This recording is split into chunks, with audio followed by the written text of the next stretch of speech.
Hi everyone, today is August 8th, 2022, and I read 2 Samuel chapter 6.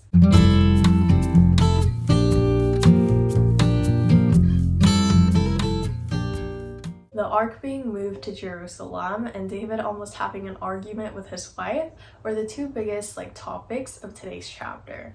Now the part that stood out to me the most was the first section where the ark is actually being transported. And so to share that out with you guys, I want to turn your attention to verse 6 and 7. It says, "And when they came to the threshing floor of Nacon, Uzzah put out his hand to the ark of God and took hold of it, for the oxen stumbled.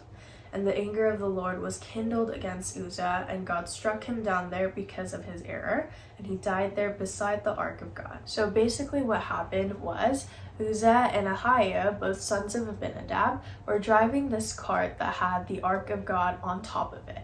And Uzzah was in the back, and as soon as he saw an oxen about to fall, he reached out and grabbed it and was instantly killed on the spot. His death may seem very unreasonable for some, and I can completely understand where the confusion is coming from.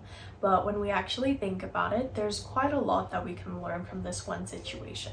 What happened to Uzzah was a perfect example of God's glory. It goes to show how great and holy our God is, and how dirty and sinful we are. We're so sinful to the point where we can't even be next to or near God, let alone touch his presence. And yet, if we take a look at today, the only reason we're able to carry out our normal everyday lives is because Jesus took that exact sin that separates us from God and hung it up on the cross with him. So as we live out the rest of today, this week, and especially when we're doing our QT's Bible reading and our Sunday worship, let's make sure that we remember this truth. Let's remember that we don't deserve anything. We're very undeserving of God's grace, and yet he, out of love, gives it to us every single second. So that is it for today's journey. I thank you all so much for joining, and I'll see you guys again tomorrow with the next chapter. Bye!